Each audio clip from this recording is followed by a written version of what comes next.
She couldn't speak, couldn't move, just sat there in that dark corner while men gambled for the right to own her.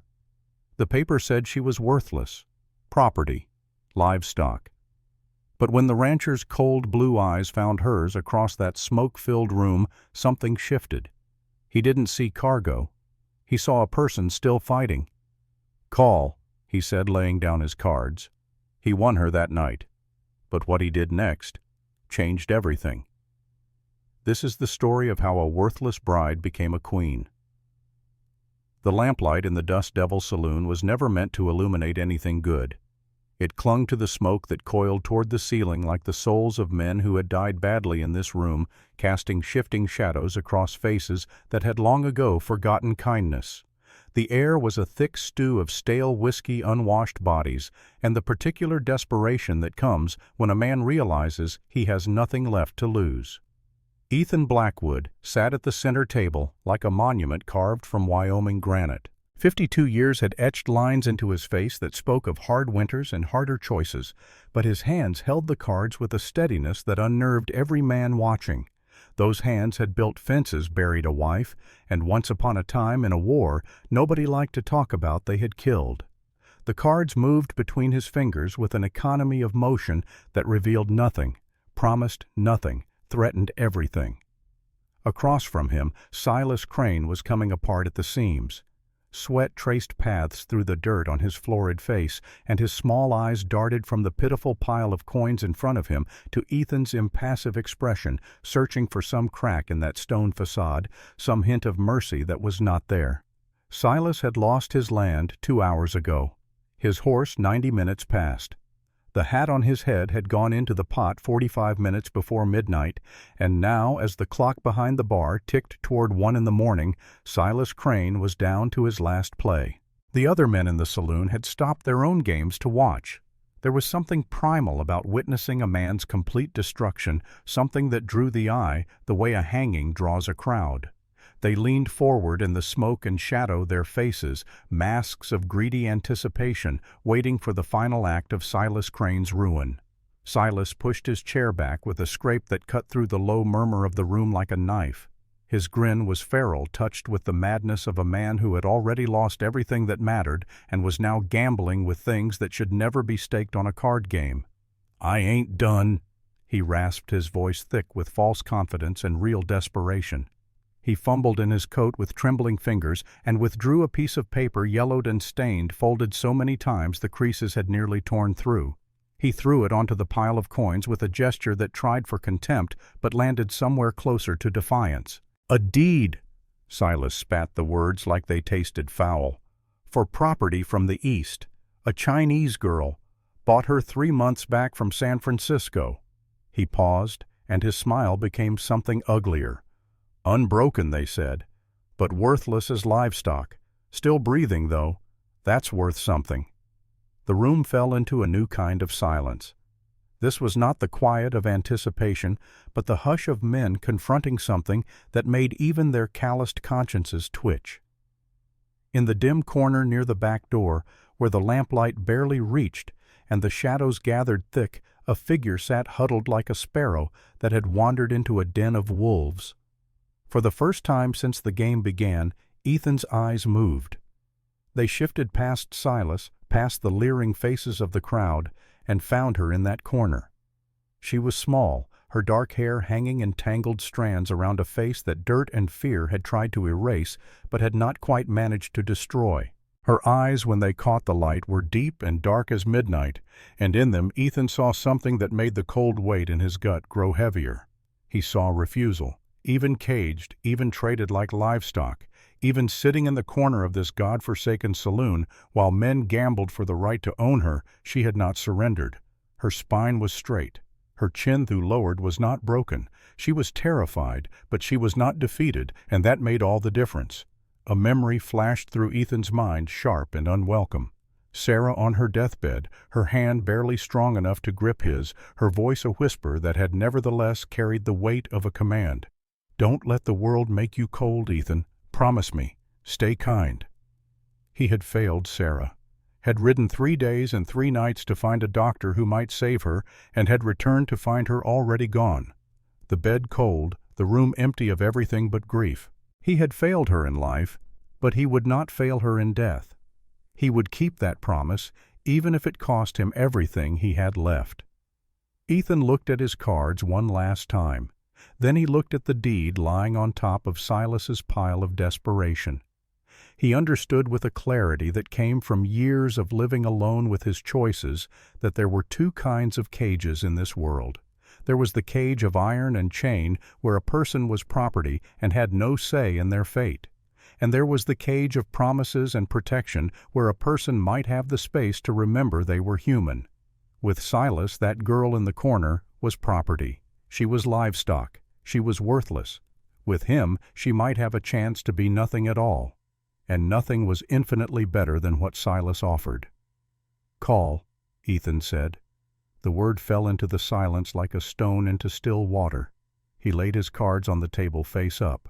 A king-high flush in hearts, the red spreading across the worn wood like blood in snow. Beautiful. Deadly. Final. The hush stretched for 3 heartbeats. Then Silas's chair crashed backward as he stood, his face purple with rage that was equal parts humiliation and genuine fury. He shoved the table hard enough that coins scattered and rolled across the floor, little circles of silver and copper spinning away into the shadows. "You'll regret this, Blackwood." Silas's voice had lost all pretense of control. It was a snarl, now raw and ugly. "That girl is mine by law. I got papers. This ain't over." Ethan did not stand, did not move except to gather the coins, slowly, methodically, letting each one clink into his palm with deliberate care. When he looked up at Silas, his eyes were the cold blue of a Wyoming winter, and in them was something that made even Silas, drunk on rage and shame, take a step back. It was the look of a man who had killed before. Who would kill again if circumstances required it? Who would not lose sleep over it either way? Silas stumbled toward the door, nearly tripping over his own feet in his haste to escape that gaze. He flung one last threat over his shoulder, something about law and justice and making Ethan pay, but the words were hollow, and everyone in the room knew it. The door slammed behind him, and the sound echoed like a gunshot in the sudden quiet. Ethan stood slowly, his joints protesting the hours of sitting. He was tall, well over 6 feet, and though 52 years had silvered his hair and carved lines around his eyes, his shoulders were still broad and his hands still strong. He gathered his winnings without hurry, letting the other men in the saloon understand that he was not to be rushed, not to be challenged, not to be trifled with in any way. He picked up the deed last, holding it between 2 fingers, like it might contaminate him. Then he turned and walked to the corner where the girl sat. She looked up as he approached, and for a moment their eyes met. Hers were black as a moonless night, and in them he saw layers of pain he could not begin to fathom. He saw the terror of a person who had been owned, who had learned that human kindness was a lie told by people who wanted something from you. He saw the bone-deep exhaustion of someone who had fought too long against odds too steep and was running out of strength to continue the fight. But he also saw that she was still fighting. That was what mattered. "My name is Ethan," he said. His voice was low, barely audible over the resumed murmur of the saloon. "Come with me." It was not a command. It was an invitation, an offer. The difference was everything. She did not speak. Slowly moving like every muscle in her body hurt, she stood. She was tiny, barely reaching his shoulder, and beneath the dirt and the torn dress he could see the outline of bones that spoke of too little food for too long. But she stood, and she walked, and she followed him out the back door into the cold Wyoming night without a word. The wagon sat waiting in the alley behind the saloon, and Ethan helped her up into the bed where a pile of straw offered at least a pretense of comfort. She curled into the corner, making herself as small as possible, and he saw her hand move to clutch something beneath her dress. Something she was hiding, some small possession she had managed to keep through everything that had been done to her. He did not ask. A man did not pry into another person's private grief. Ethan climbed onto the driver's seat and took up the reins. The horse, a steady roan mare named Patience, started forward at his gentle urging. Behind him he felt rather than saw the girl settling into the straw, her body coiled tight as a spring ready to flee or fight or simply endure whatever came next. The wagon rolled out of town under a sky so full of stars it looked like someone had spilled diamonds across black velvet. The moon was a thin crescent offering little light, and the darkness pressed close on all sides. The only sounds were the creak of the wagon wheels, the soft clop of Patience's hooves, and the distant howl of a coyote somewhere out on the plains. Ethan did not speak. Neither did the girl. The silence was not comfortable, but it was not hostile either. It was the silence of two people who had learned that words were dangerous things, easily twisted, easily used as weapons. Better to say nothing and see what actions revealed. They traveled for an hour before Ethan pulled the wagon off the road beside a small creek that trickled through a stand of cottonwood trees. The water would be cold and clean, fed by snowmelt from the mountains, and both the horse and his passenger would need to drink. He climbed down from the seat without a word and moved to the back of the wagon, keeping his movements slow and deliberate. Quick movements were threats. Loud noises were dangers. He had learned this from working with wild horses, and he applied the same principles now. From under the seat he retrieved a canteen and filled it at the creek, the water so cold it made his fingers ache. He also took out a cloth bag containing bread and dried meat, simple provisions, but fresh enough. When he returned to the wagon he set both the canteen and the food on the edge of the bed within easy reach of the girl, but not so close that he invaded her space. Then he turned his back and walked away to tend to Patience, giving the girl the most precious gift he could offer: privacy. The freedom to make her own choice about whether to eat, whether to drink, whether to trust even this small gesture. He heard nothing for a long time. He kept his attention on the horse, checking her hooves, adjusting her harness, giving her water, and a handful of oats from his saddlebag. All the while he was acutely aware of the silence behind him, of the weight of the girl's gaze on his back, of the decision being made in that silence. Finally, he heard the soft sound of movement, the rustle of straw, the quiet scrape of the canteen being picked up, the faint sound of drinking. Ethan let out a breath he had not realized he was holding. She had taken the water. She had taken the first step. It was enough. For now, it was enough. When he turned back toward the wagon, he saw that she had also taken the food. The bread was half-eaten, held carefully in both hands, as if it might be snatched away at any moment. She watched him with those dark eyes, wary as a deer that knows the hunter is close, but has not yet decided which way to run. "It's a 2-day ride to the ranch," Ethan said quietly. "We'll rest here a few hours, then move on at first light. You'll be safe." He did not know if she believed him.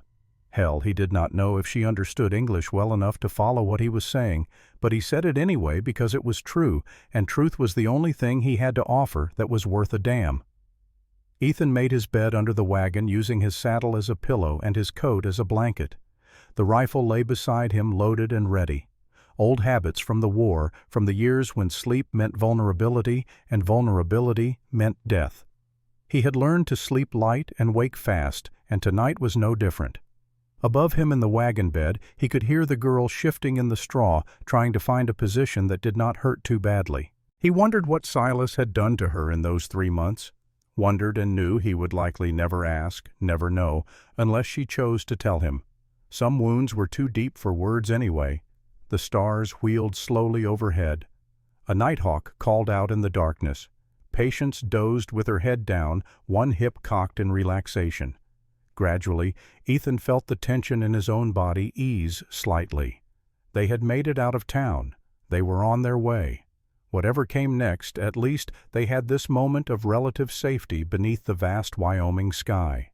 He thought of Sarah, thought of the promise he had made her, wondered if she could see him now, if she understood what he was doing and why, wondered if she approved. Sleep came slowly, reluctantly, but it came. Dawn broke cold and clear, the sun rising over the eastern plains like a slow fire being kindled. Ethan woke to the sound of mourning doves calling to each other in the cottonwoods, a sound so peaceful it seemed to belong to a different world than the one he had been living in. He lay still for a moment, listening, assessing. The girl in the wagon had not tried to run during the night. That was something. Not trust, not yet, but at least not active fear. He rolled out from under the wagon and stood joints protesting the cold and the hard ground. 52 was not old, not by Wyoming standards where men worked until they dropped, but it was not young either. His back ached, his shoulder, where an old war wound had never quite healed properly, sent shooting pains down his arm, and his knees felt like someone had filled them with broken glass. But he was alive. He was functional. That was all that mattered. Ethan built a small fire more from habit than necessity and set a pot of coffee to boil. The smell of it, bitter and strong, was one of the few pleasures he still allowed himself. While the coffee heated, he fried bacon in a cast-iron skillet and toasted thick slices of bread on a flat stone set close to the flames. Behind him he heard movement in the wagon, the soft sound of someone trying to be quiet, trying not to draw attention, trying to disappear into the background of the world. "You hungry?" Ethan asked, without turning around. It was the first thing he had said to her since they left the creek last night. His voice was rough from disuse and from the cold morning air. No answer. But after a moment he heard the wagon bed creak as weight shifted. He took that as yes.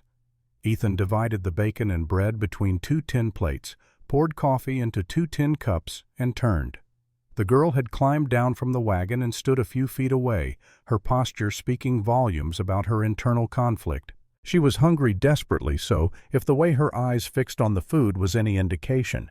But she was also terrified of accepting anything from him, because acceptance implied debt, and debt implied obligation. And obligation was just another word for ownership. He held out one of the plates. When she did not immediately take it, he set it on a flat rock near the fire, then moved back to his own spot with his own plate, giving her space, giving her choice. She watched him for a long moment. Then, moving with the careful deliberation of someone navigating a minefield, she approached the rock, picked up the plate, and retreated back toward the wagon. She ate standing up, her back to the wheel, her eyes never leaving him. Ethan ate his own breakfast slowly, his attention apparently focused on the food, the fire, the way the sunlight was beginning to warm the air. But he was acutely aware of every movement she made, every shift in her posture, every flicker of expression that crossed her face. She ate like someone who had known real hunger, not the discomfort of missing a meal, but the deep gnawing emptiness of going days with nothing. She finished every scrap on the plate, soaked up the bacon grease with the last of the bread, and drank the coffee, even though he could tell from the way she grimaced that she found it too bitter for her taste. When she was done, she hesitated, then moved forward and set the empty plate near the fire. Not close to him, not close enough to require interaction, but close enough to be polite, to acknowledge the gesture of food and drink with the return of an empty plate. It was the first communication between them that did not involve fear or obligation. It was progress. "Ranch is still a day and a half away," Ethan said as he kicked dirt over the fire, smothering the flames. "We'll make better time now that it's light. Should get there late tomorrow." He paused, then added because it seemed important to say it clearly. "When we get there, you'll have your own cabin. Has a lock on the inside of the door. No one can get in unless you want them to." This time she looked up. Their eyes met across the space between them, and for the first time he saw something other than fear in her expression. Confusion, disbelief, the beginning of a question that she either could not or would not voice. Ethan held her gaze steadily. "No one owns you," he said. Each word was deliberate, weighted with meaning. Not anymore. He did not wait for a response because he knew there would not be one. Not yet. She had no reason to believe him, and words were cheap. Only time and action would prove whether he meant what he said. They traveled through the morning as the sun climbed higher and the air warmed from cold to merely cool. The landscape unfolded around them in shades of brown and gold and gray, the endless rolling plains broken occasionally by rocky outcroppings or stands of trees marking the course of a creek. Hawks circled overhead, riding thermals, their shadows racing across the ground. In the distance, the mountains rose like jagged teeth against the horizon, their peaks still white with snow that would not melt until late summer. Around midday, as they crested a rise that gave a view of miles in every direction, Ethan felt the wagon lurch and heard the unmistakable crack of wood giving way. He pulled Patience to a stop and climbed down to inspect the damage. One of the rear wheels had a broken spoke. Not catastrophic, but it would need to be fixed before they could continue or risk losing the whole wheel.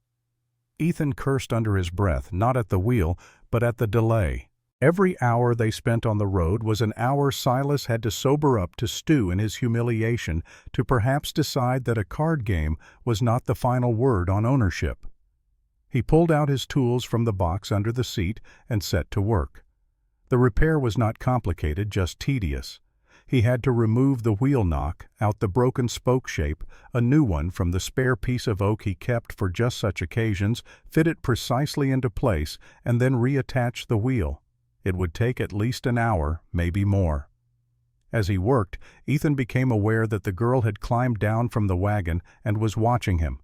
Not from a distance this time, but standing close enough that he could feel her presence, could smell the road dust in her hair and the faint scent of fear sweat that still clung to her.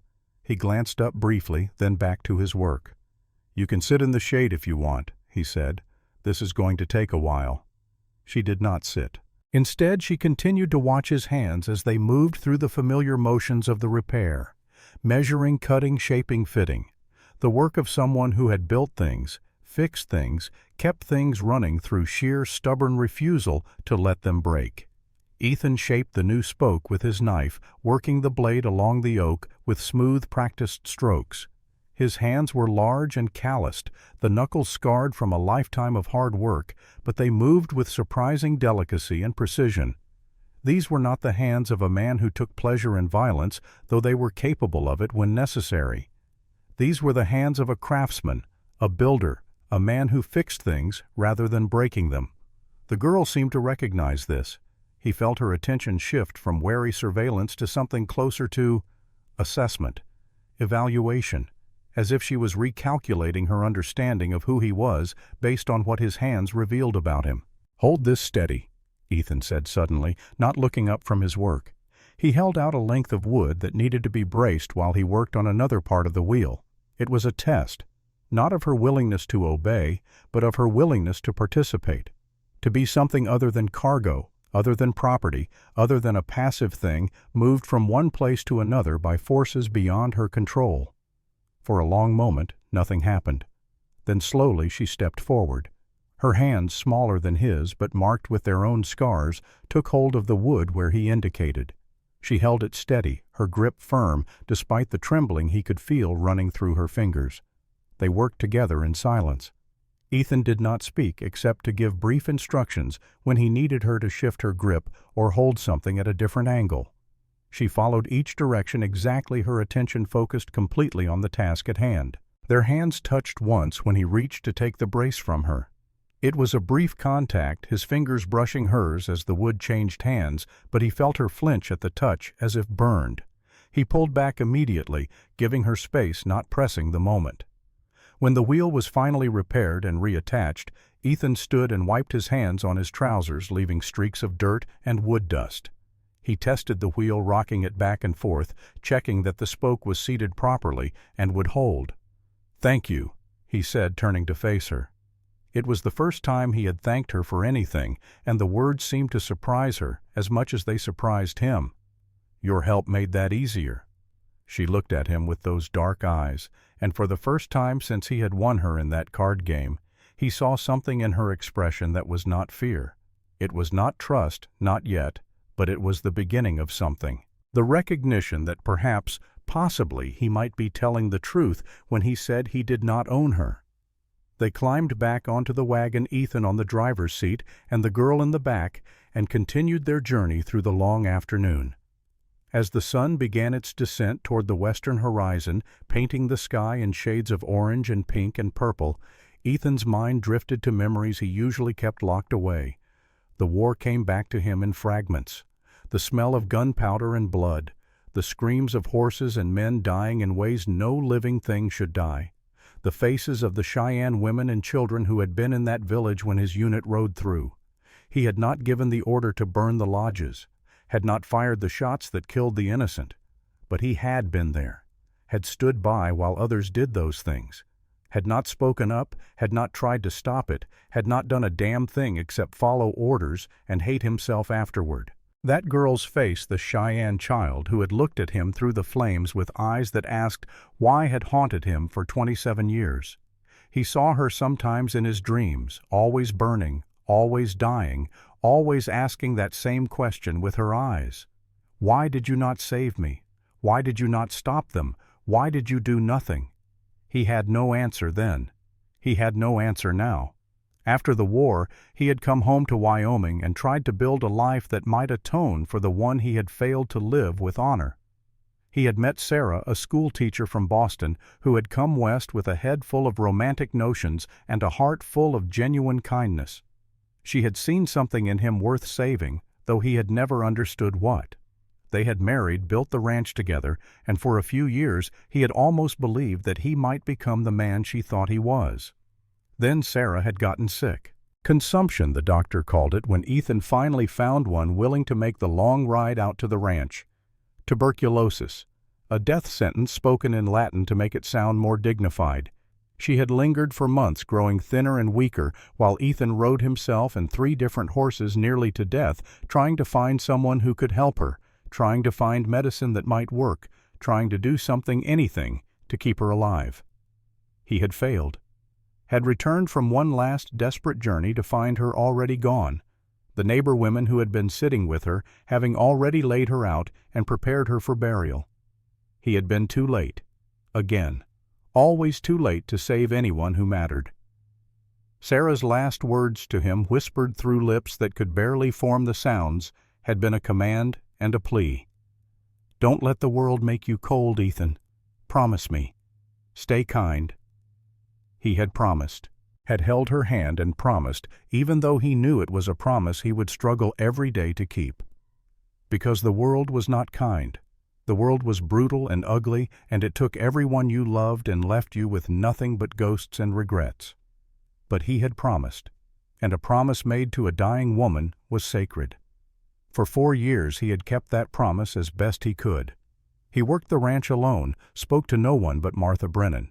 When she came by to check on him, lived like a monk dedicated to the religion of surviving one more day. He did not let himself feel too much, did not let himself want anything, did not let himself hope for anything better than the cold routine of work and sleep and work again, until tonight. Until Silas had thrown that deed on the table and Ethan had looked into the corner and seen a pair of dark eyes that reminded him of promises made and not kept.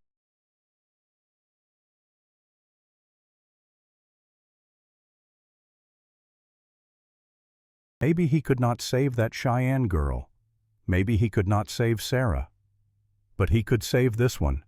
This girl who had been traded like livestock, but who still sat with her spine straight and her chin up. This girl who was terrified, but not broken. This girl who deserved better than what the world had given her. He would save her, or he would die trying. Either way, he would keep his promise to Sarah. The second night they stopped in a grove of cottonwood trees where a creek provided water, and the trees provided shelter from the wind that had picked up as the sun set. Ethan built another fire, this one larger than the night before, because the air had a bite to it that promised frost before morning. He made a simple meal of beans and bacon cooked in the same cast-iron skillet he had used that morning. The smell filled the little grove, and above them the first stars began to appear in the deepening blue of the sky. The girl sat closer to the fire this time, drawn by the warmth and perhaps by the growing understanding that Ethan meant her no harm. She still did not speak, but her posture was less defensive, less coiled for flight. The coyotes started their evening chorus, that eerie rising and falling howl that sounded like laughter or weeping depending on your mood. The girl flinched at the sound, her eyes going wide, her hand moving instinctively toward something under her dress. That hidden thing she kept close, whatever it was. "They won't come near the fire," Ethan said quietly. He did not look at her directly, keeping his gaze on the flames. Sometimes it was easier to talk when you did not have to meet someone's eyes. "They're more scared of us than we are of them. You're safe here. The word seemed to hang in the air between them. Safe. It was such a simple word, such a common word, but the weight it carried in this moment was enormous. Safe, she repeated. Her voice was so soft he almost missed it, so rough from disuse it sounded like it hurt her to speak. But she spoke, and that was everything. It was the first word she had said since he won her in that card game. The first proof that she could speak English, that she had understood at least some of what he had been saying to her. Ethan poured coffee into 2 cups and held one out to her. This time she took it directly from his hand rather than waiting for him to set it down. Their fingers did not touch, but it was closer than she had allowed before. "Then we'll teach you that word again," Ethan said. "We'll teach you what it means to be safe." She looked at him over the rim of the tin cup, her dark eyes reflecting the firelight. In that look was a whole universe of questions and doubts and the faintest, most fragile beginning of hope. They sat in silence as the fire burned down to coals and the stars wheeled overhead in their ancient patterns. The night grew cold enough that Ethan could see his breath, but the fire kept the worst of it at bay. An owl called from somewhere in the cottonwoods and was answered by another owl farther away. The creek whispered its endless song over stones worn smooth by centuries of water. "My name is May," she said suddenly, breaking the long silence. "May Chen." Ethan looked at her, then really looked at her for the first time since this strange journey had begun. Saw past the dirt and the fear and the exhaustion to the person underneath. Saw the strength it had taken to survive whatever Silas had done to her. Saw the courage it took to speak her name aloud, to claim her identity in the presence of a man who legally owned the paper that said she was his property. "May," he repeated, pronouncing it carefully, respectfully. He did not smile because this was not a moment for smiling, but something in his expression softened. "My name is Ethan Blackwood. Welcome to Wyoming." It was a strange thing to say to someone he had won in a poker game, someone he was transporting across the wilderness to a destination she had no say in choosing. But it felt right to say it anyway, because she was not cargo, she was not property. She was May Chen, a person with a name and a history and a right to be welcomed into whatever came next. The fire crackled and a log shifted, sending up a shower of sparks that rose into the darkness like fireflies. In the distance, so far away it might have been imagination, came the sound of thunder, or perhaps hoofbeats. But when Ethan listened more carefully, there was only the wind and the creek and the coyotes singing their wild songs to the night. They slept that night with less tension than the night before, though Ethan still kept his rifle close and still slept with one ear tuned for trouble. But May settled into the wagon bed with something approaching ease, and when he woke once in the deep part of the night, he heard her breathing slow and steady, the rhythm of actual sleep rather than fearful watchfulness. It was progress, small, tentative, fragile progress, but progress nonetheless. What neither of them knew, what neither of them could have known, was that 20 miles behind them, Silas Crane was not sleeping at all. He was riding through the night with murder in his heart and a plan forming in his whiskey-soaked brain. He was riding toward them with the single-minded determination of a man who had lost everything and blamed someone else for his losses. Silas was coming, and when he came, there would be blood. But that was tomorrow's problem. Tonight, under the vast Wyoming sky with the stars wheeling overhead and the fire burning down to ash, Ethan and May rested in the fragile peace of not quite trust, but something approaching it. And that, for now, was enough. The ranch appeared on the horizon as the afternoon sun began its slow descent toward the mountains. From a distance it looked like something carved deliberately into the landscape, a human declaration of order imposed upon the wild chaos of Wyoming. The main house stood solid and square, built from dark timber that had weathered countless winters into a color somewhere between charcoal and earth. Beside it, a barn rose with the same uncompromising functionality, its roof line straight and true. Fences marked boundaries with clean precision, and beyond them cattle grazed in pastures that spoke of careful husbandry. But it was the smaller structure that drew May's attention. Set apart from the main house by perhaps 20 yards, connected by a worn path through the grass, stood a cabin. It was modest in size, no more than a single room, she guessed, but it had windows with actual glass panes that caught the light, and from its stone chimney rose a thin thread of smoke that spoke of a fire already laid and burning. Someone had prepared for her arrival. Someone had made ready. A space had lit a fire to warm it, had thought ahead to her comfort.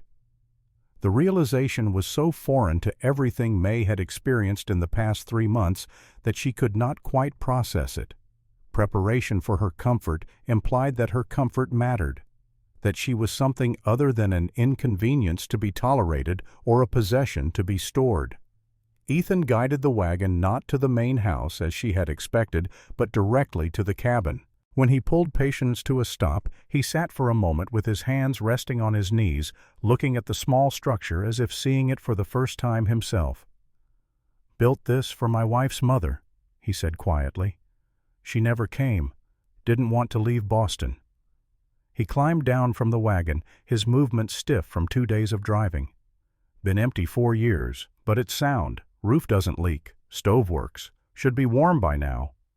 He walked to the cabin door and pushed it open, then stepped back, creating space for May to enter first if she chose. Not preceding her, not commanding, offering. May climbed down from the wagon slowly, her legs unsteady after so many hours of sitting. She approached the cabin with the caution of an animal approaching a trap baited with food. Every instinct screamed that this was too good, that there would be a price, that nothing in this world came without cost. She stepped through the doorway and stopped, her breath catching in her throat. The single room was clean, impossibly meticulously clean. A narrow bed stood against one wall, made up with a thick quilt and a pattern of blues and greens that reminded her of the ocean she had crossed what felt like a lifetime ago. A rough-hewn table occupied the center of the space, and on it sat provisions. Fresh bread still warm from baking, a wedge of yellow cheese, a bucket of water, its surface still rippling slightly from having been recently filled, 2 tin cups, a plate and utensils. The floor had been swept. The single window had been washed until it gleamed.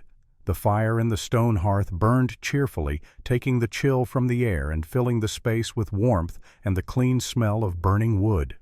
But more than any of this, more than the cleanliness or the provisions or the warmth, what made May's hands begin to shake was the heavy iron bolt on the inside of the door. She walked to it slowly, reached out with trembling fingers, and tested it. The metal was smooth and well-oiled, sliding easily into its housing with a solid, definitive sound that echoed in the small space. Click. The sound of a lock engaging.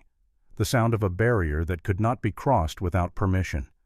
From the inside. She controlled it. Not Ethan. Not anyone else. Her. "No one can get in unless you want them to," Ethan said from the doorway. He had not entered, was standing on the threshold with his hat in his hands, looking oddly uncomfortable for a man on his own property. "That includes me. This is your space, your choice." May turned to face him, and for the first time since he had laid down that king-high flush and claimed ownership of the paper that said he owned her, she truly looked at him. Not with the terrified surveillance of prey watching a predator, but with the beginning of something approaching understanding. His face was weathered and lined the face of a man who had spent decades working under the Wyoming sun. But his eyes, those pale blue eyes that had seemed so cold in the lamplight of the saloon, were not cold at all. They were sad, deeply, profoundly sad in a way that spoke of losses she could not imagine, and grief he carried like stones in his pockets. This was a man who understood what it meant to be broken, who knew the weight of carrying damage that could never be entirely repaired, who had looked into the darkness and found it looking back at him from his own mirror. "Why?" The word escaped before May could stop it. "White men take, not give. Why you different?" Ethan was quiet for a long moment, his eyes moving from her face to somewhere past her shoulder, to some memory or ghost that only he could see. When he spoke, his voice was rough with emotion he was trying and failing to contain. "Because someone once told me to stay kind," he said, "and I failed her. I couldn't save her when she needed me most. I couldn't be there when—" He stopped, swallowed hard. I won't fail again. Not if I can help it. Not you." He placed something on the small table just inside the door. A key. Heavy and iron, it sat there gleaming dully in the firelight. "That's for the lock," Ethan said. "Only key. It's yours. Hide it. Keep it. Throw it in the creek if you want. Your choice." Then he turned and walked away before she could respond, his boots crunching on the frost-stiffened grass as he headed toward the main house. He did not look back, did not wait for thanks or acknowledgement. He simply left her there with the key and the bolt and the unprecedented luxury of a door she could lock from the inside. May stood in the doorway and watched him go, watched him unhitch Patience and lead the mare toward the barn, moving with the economical grace of a man who had performed these same actions 10,000 times before. Watched him pause on the porch of the main house, his hand on the door, his head bowed as if gathering strength for whatever waited inside. Then he disappeared into the house, and she was alone. The silence that followed was not the silence of abandonment or neglect. It was the silence of being left alone because her solitude was respected, because her need for space to process everything that had happened was understood without being spoken aloud. May closed the door and slid the bolt home. The sound it made, that decisive click of metal meeting metal, was the most beautiful sound she had heard in 3 months. In the small cabin, with the fire crackling and the bread still warm and the bolt locked from the inside, Mei Chen allowed herself to feel something she had thought was lost forever. Safety. The fragile, tentative beginning of safety. She sank down onto the edge of the bed, and for the first time since she had been taken from San Francisco, since she had been sold like livestock to Silas Crane, since she had endured things that had no names because naming them would make them real in a way she could not survive, May allowed herself to weep, not from fear this time, from relief, from exhaustion, from the overwhelming sensation of being treated like a human being instead of property. She clutched the small piece of jade she kept hidden in her dress, the only possession she had managed to keep through everything. Her father had carved it a small bird with its wings spread in flight. She pressed it against her heart and whispered words in Chinese that had not crossed her lips since she left Guangdong. "Baba, I am still alive. I am still me. They did not break me." Outside, the sun set in glory, painting the Wyoming sky in shades of fire and gold. Inside, May fell asleep on the bed with her clothes still on and the key clutched in her hand, and for the first time in longer than she could remember, she slept without nightmares. The next morning arrived with the kind of clarity that only autumn in Wyoming can produce. The air was cold enough to sting the lungs, but not cold enough to freeze, and the sunlight had a quality of crystalline sharpness that made every detail of the landscape stand out with unusual precision. May woke to this brightness streaming through the cabin window, and for a moment did not remember where she was. Then memory returned. The cabin, the bolt, the key still clutched in her hand, its edges having left small marks in her palm where she had held it all night. She was at the ranch, Ethan's ranch, and she was, if not safe, then safer than she had been in a very long time. A sound from outside drew her attention. Mee went to the window and looked out, staying back far enough that she would not be immediately visible to anyone looking toward the cabin. Ethan was on the porch of the main house, and he was setting something down. A bucket and a basket. Then he straightened, looked once toward the cabin as if to confirm that the door was still closed, and walked away toward the barn without approaching any closer. May waited several minutes after he had disappeared into the barn before she unbolted the door and opened it cautiously. On the porch sat a bucket of milk, still warm cream rising to the top. Beside it, a basket held 4 brown eggs nestled in straw and a cloth-wrapped package that, when she unfolded it, revealed thick slices of bacon. There was no note, no demand for thanks or acknowledgement. Just breakfast left where she could find it provided without expectation of anything in return. May took the bucket and basket inside and rebolted the door. Then she stood looking at the provisions, trying to understand the strange mathematics of this new situation. Food given freely. A door that locked from the inside. a key that was hers alone.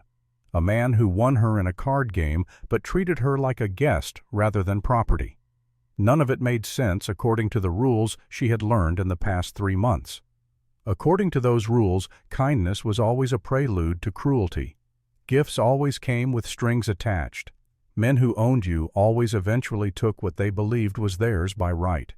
But Ethan kept not doing what she expected, kept not forcing himself into her space, kept not demanding anything from her. It was disorienting in a way that was almost worse than Silas's straightforward brutality, because at least with Silas she had known what to expect. From the window, May watched Ethan work through the morning. He moved around the ranch with the steady rhythm of a man engaged in endless necessary labor, each task flowing into the next without pause or complaint. She watched him repair a section of fence where the wire had come loose, his hands working with practiced efficiency. Watched him lead the cattle to a different pasture, walking behind them with the patience of someone who understood that rushing animals only made them stubborn. Watched him pause beside a headstone she had not noticed before, set apart from the ranch buildings in a small grove of trees, and stand there with his head bowed for long minutes before moving on. There was something hypnotic about watching him work, something that reminded her painfully of her father. Chenway had moved like this with the same economical grace, the same attention to craft, the same quiet satisfaction in work done properly. Her father had been a stone carver, his hands always dusty with the powder of stone being shaped into art, and watching him work had been like watching a conversation between human will and natural material. Ethan worked with that same quality of attention. He did not force things. He worked with the grain of the wood, with the temperament of the animals, with the lay of the land. He was not trying to dominate his environment, but to maintain a kind of working partnership with it. May found herself wondering about him, about the wife he had mentioned, the mother who was supposed to come but never did, about the sadness in his eyes and the careful way he moved around her, as if she were made of glass that might shatter at any sudden movement. She wondered, and she watched, and slowly, cautiously, like a wild thing approaching a source of food, she began to consider the possibility that perhaps not all white men were the same, that perhaps against all odds and all experience she had been won by the one man in Wyoming who might actually mean it when he said she was free. The pattern established itself over the next several days. Each morning, Ethan would leave food on the porch of the cabin. Milk, eggs, bread, sometimes dried meat or fresh vegetables from the root cellar. He never knocked, never waited to see if she would emerge. He simply left the provisions and went about his work, giving her the space to make her own choices about when and how to venture out. May, for her part, spent the first few days mostly in the cabin. She ate the food he provided. She kept the fire going. She cleaned the space obsessively, needing something to occupy her hands and her mind, needing to feel like she was contributing something, even if only to her own small domain. But increasingly she found herself at the window, watching Ethan work, studying him, trying to understand this man who owned the deed to her existence but acted as if it did not exist at all. On the 5th day she saw him struggling with a harness that had broken, trying to hold one end steady while working on the other. She watched him drop it twice, curse quietly, try again. The task clearly needed 2 pairs of hands, but he was alone and stubbornly trying to manage it himself. Before she fully realized what she was doing, May had unbolted the door and stepped outside. The autumn air was cold on her face, colder than she had expected, and she hesitated on the porch of the cabin. This was the first time she had voluntarily left the cabin during daylight hours, the first time she had chosen to approach rather than simply enduring his presence. Ethan looked up as she crossed the distance between them, his hands stilling on the leather he had been working. His expression was carefully neutral, but she saw surprise flicker in his eyes. Not displeasure, not satisfaction at her emerging, just surprise. May stopped a few feet away and gestured toward the harness. "I can hold," she said. Her English was heavily accented, the words carefully chosen from her limited vocabulary, but clear enough. Ethan looked at her for a long moment. Then he nodded. "Appreciate it," he said simply, and held out one end of the harness. They worked together in silence. May held the leather steady while Ethan stitched the broken section, his large scarred hands moving with surprising delicacy through the repair. When he needed her to shift her grip or hold at a different angle, he showed her with gestures rather than words, respecting the language barrier without making her feel inadequate. Their hands touched once when he reached to take the finished harness from her. The contact was brief, accidental, his calloused fingers brushing hers for no more than a second. But May felt something electric in that touch, something that was not quite fear, but not quite anything else she could name. She pulled back instinctively, and Ethan immediately gave her space, stepping back himself, creating distance. "Thank you," he said when the repair was complete. "That would have taken me 3 times as long alone." May nodded but did not speak. She retreated to the cabin, but this time when she closed the door, she did not bolt it immediately. She left it unlatched for several minutes, standing just inside, breathing hard, trying to understand what had just happened. She had helped him. By choice. Had approached him voluntarily, had worked beside him, had allowed their hands to touch without fleeing. It was such a small thing, holding a piece of leather while he stitched it, but it felt enormous. It felt like reclaiming something Silas had tried to take from her. Agency. The ability to make choices, however small, about her own actions. That evening, for the first time, Ethan left something new on the cabin porch along with the food. It was a small bundle of cloth. Inside, May found thread in several colors, needles of various sizes, and 3 pieces of smooth wood suitable for carving. There was no note, no explanation. But the message was clear. He had seen her looking at his harness repair, had perhaps guessed that she knew something about working with her hands, was offering her tools without demanding that she use them, without expecting anything in return for the gift. May held the carving wood in her hands and felt tears prick her eyes. Her father had taught her to carve when she was barely old enough to hold a knife safely, had shown her how to see the shape hiding inside the wood, how to work with the grain rather than against it, how to let the material speak and guide the blade. She had not carved anything since leaving Guangdong, had not allowed herself to even think about it, because that part of her life felt so impossibly distant, so completely severed from her current reality that trying to bridge the gap would only make the loss more painful. But now, holding these pieces of wood, feeling their smooth surfaces, and imagining what might emerge from them, May felt something stir inside her that she had thought was dead. Not quite hope, not yet, but perhaps the memory of hope, the ghost of it. She spent the evening carving by firelight, her hands remembering the movements, even though her conscious mind had tried to forget. The first piece she made was crude, her skills rusty from disuse. But the second was better, and by the third her hands had remembered what her mind had tried to suppress. She carved a hawk with its wings spread wide, caught in the moment of taking flight. It was small enough to fit in her palm, every feather individually detailed, the fierce expression in its eyes somehow captured in the wood. It took her 3 nights to complete working by the light of the fire, while outside the Wyoming darkness pressed close and the first snows of winter began to fall. On the morning she finished it, May made a decision. She had been at the ranch for 8 days. 8 days of Ethan leaving food and asking nothing in return. 8 days of being treated like a person rather than property. 8 days of slowly, cautiously beginning to believe that perhaps his promise of freedom had been sincere. It was time to test that belief. Time to see if the respect he showed would hold when she actively challenged the unspoken boundaries of their strange arrangement. May washed her face in the cold water from the bucket, braided her hair as neatly as she could manage, and put on the cleanest of the 2 dresses she owned. Then, with the wooden hawk clutched in her hand, she walked across the frost-stiffened grass to the main house. Ethan was on the porch working on a leather strap that looked like part of a saddle. He looked up as she approached, and she saw surprise flash across his face again. But he set down his work and stood giving her his full attention without making her feel scrutinized. May stopped at the bottom of the porch steps. Her heart was hammering so hard she could feel it in her throat, but she forced herself to meet his eyes. "I pay my way," she said. The words came out steadier than she felt. Not debt, not owned. Pay my way. She held out the carved hawk. Ethan looked at it for a long moment without moving to take it. His expression was unreadable, that same careful neutrality he had worn since bringing her to the ranch. When he spoke, his voice was gentle but firm.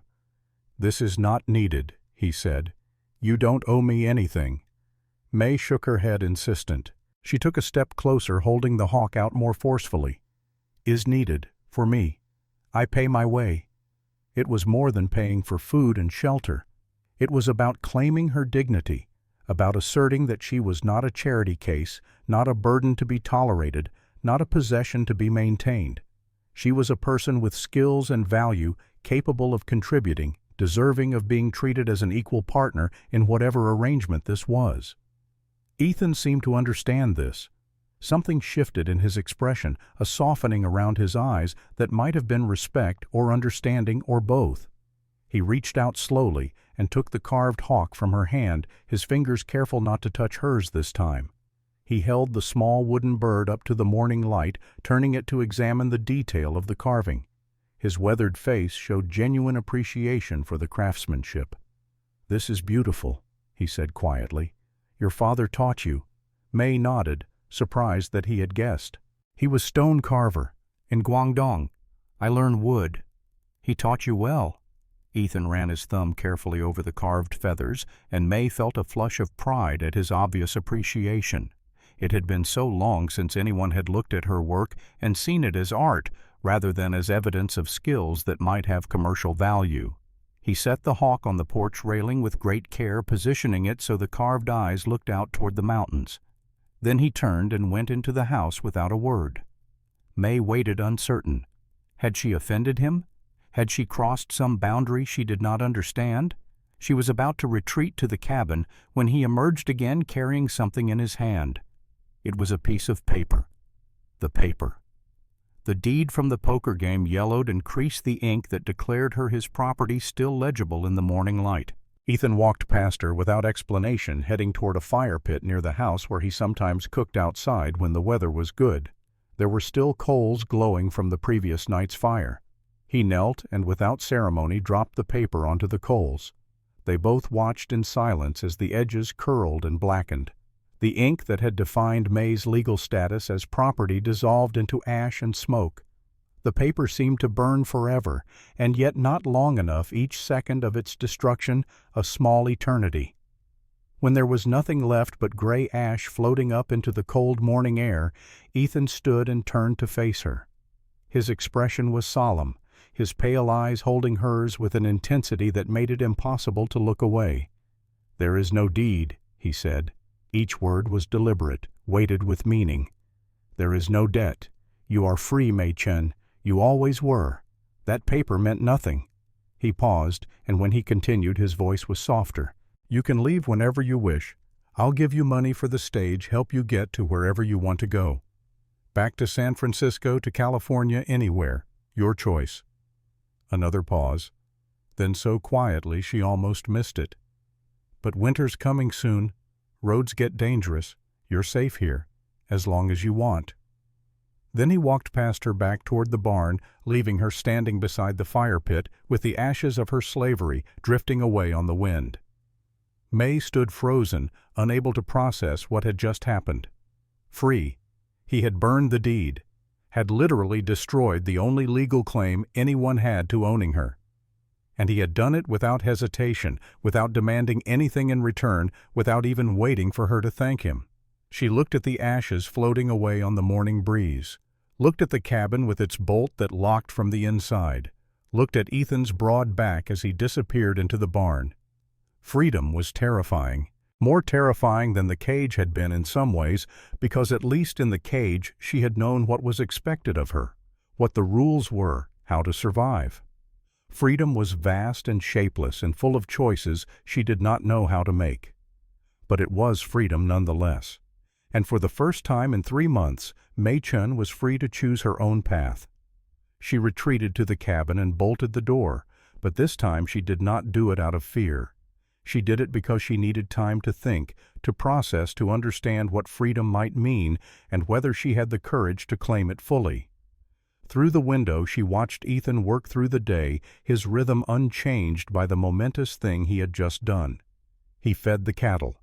He repaired a section of the barn roof where wind had loosened some shingles. He moved through his tasks with the same steady competence, as if burning a deed to a human being was no more remarkable than fixing a fence or shoeing a horse. That night, May did not sleep. She sat by the fire in the cabin, holding her father's jade carving, and thought about everything that had brought her to this moment. Thought about the lies she had been told in Guangdong, the promises of work and opportunity in America. Thought about the reality of the ship's hold crammed with other Chinese women who had all believed the same lies. Thought about San Francisco's Chinatown, about being sold to a brothel, about Silas buying her like livestock at market. Thought about 3 months of being property, of iron shackles that left scars on her wrists and ankles, of starvation used as a weapon to break her will, of Silas's calm, patient cruelty that was somehow worse than violence because it was so methodical, so certain of its eventual success. But she had not broken, had refused day after day to say the words Silas wanted to hear, had refused to acknowledge that she was his property, that she was worthless, that she was nothing more than an object for him to use as he wished. And now Ethan had proven her right, had shown her that she was correct to refuse to accept that definition of herself, had burned the paper that said she was property and told her she was free. The question now was what she would do with that freedom, where she would go, who she would become now that she was no longer defined by ownership. May looked out the cabin window at the main house, dark now, except for a single lamp burning in one window. Ethan was in there alone in that house, built for a family that no longer existed, carrying his own ghosts and his own griefs. He had saved her. But perhaps she thought perhaps she could save him too. From loneliness, from the cold isolation he had wrapped around himself like armor, from the guilt she could see eating at him whenever he looked at her with those sad, pale eyes. Perhaps freedom did not have to mean leaving. Perhaps it could mean choosing to stay. Not because she had to, not because she was owned or obligated or had nowhere else to go, but because she wanted to, because she chose to. The thought was revolutionary, terrifying, and strangely compelling. As dawn broke over the Wyoming plains, painting the sky in shades of pink and gold, Mei-Chen made her decision. She would stay. Not forever, perhaps, not with any promises or commitments, but she would stay for now, would see what this strange, sad, honorable man was truly made of, would test whether his promise of freedom held when she started to claim it actively rather than simply accepting it passively. She would stay. And in staying she would begin to remember who she was before Silas, before San Francisco, before the lies and the ship and the cage. She would begin to remember Mei-Chen, daughter of Chen Wei, stone carver of Guangdong, a woman with skills and value and dignity that no piece of paper could define or deny. She would stay. And in staying she would find out if it was possible to be free in a world that insisted she was property, if it was possible to build something new from the ashes of everything that had been destroyed. She would stay, at least for now, at least until winter passed and the roads cleared and real choice became possible again. Outside, Ethan emerged from the main house and began his morning routine, setting down milk and eggs on the cabin porch, not knocking, not waiting, just providing and leaving, respecting her space and her autonomy. But this morning, May did not wait for him to leave before opening the door. She stepped out onto the porch while he was still visible walking toward the barn. She stood there in this cold morning air, breathing clouds of steam, and when he glanced back and saw her, she raised one hand in what might have been a wave, or might have been acknowledgement, or might have been the beginning of something neither of them yet had words for. Ethan paused. Then slowly he raised his own hand in response. They stood like that for a moment, two solitary figures separated by 50 feet of frost-covered grass, acknowledging each other across the distance. Then Ethan turned and continued toward the barn, and May gathered up the milk and eggs and went back into the cabin. But this time she left the door unbolted. This time she was ready to step further into whatever this new life might become. This time, she was ready to begin. The weeks that followed the burning of the deed fell into a rhythm that was both strange and strangely comfortable. Ethan continued his work with the stoic consistency that seemed to define him, rising before dawn to tend the animals, spending his days mending what winter and time had broken, retiring to the main house each evening as the sun painted the mountains in shades of fire and shadow. But now increasingly May emerged from the cabin to help with tasks that required two pairs of hands. She learned to feed the chickens, scattering grain in arcs that brought the birds running with their peculiar bobbing gait. She discovered which cattle were gentle enough to approach and which were best left to Ethan's experienced handling. She found the rhythm of ranch work, the endless cycle of maintenance and care that kept this small outpost of civilization functioning in the midst of Wyoming's vast indifference. They spoke little. Ethan was a man of few words by nature, and May's English was still limited enough that complex conversation was beyond her reach. But they developed a different kind of language built from gestures and shared glances and the growing comfort of working in proximity without fear. When Ethan needed her to hold a post while he nailed wire to it, he would simply catch her eye and gesture, and she would understand. When May found herself struggling with a bucket too heavy to lift, Ethan would appear at her elbow without being asked, would help her carry it without comment or condescension, and then would disappear back to his own tasks. It was during the third week that Martha Brennan arrived, her wagon kicking up dust on the road from town, her weathered face set with the determined expression of someone who had come with a purpose and would not be easily dissuaded from it. Ethan was repairing a section of the barn roof when he heard the wagon approaching. He climbed down the ladder slowly, wiping his hands on his trousers, and walked to meet Martha as she pulled her horse to a stop in front of the main house. From the cabin window, May watched the exchange, her body tense with the instinctive wariness that came from months of learning that visitors usually meant trouble. Martha Brennan was a woman who looked like she had been carved from the same hard rock as the Wyoming landscape. 62 years had weathered her face into deep creases and turned her hair the color of winter grass, but her back was straight and her eyes were sharp as any hawk's. She climbed down from her wagon without assistance, moving with the confident economy of someone who had been taking care of herself for far too long to expect help from anyone else. "Blackwood," she said by way of greeting. Her voice was rough as sandpaper shaped by decades of calling across open spaces and making herself heard over wind and weather.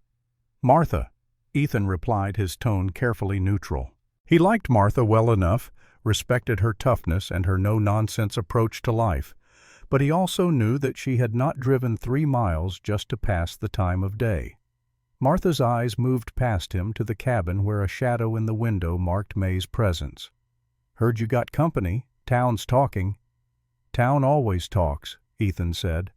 There was no hostility in his voice, just a weary acceptance of human nature. This time they got reason. Martha's gaze came back to him, assessing. "Story is, you won a Chinese girl in a poker game from Silas Crane. Story is, you brought her here. Story is you're keeping her." The word keeping hung in the air between them like an accusation. "She's not kept," Ethan said, and now there was an edge to his voice sharp as broken glass. "She's free, has her own cabin, lock on the inside, can leave any time she wants." Martha studied him for a long moment, her sharp eyes searching his face for the truth beneath the words.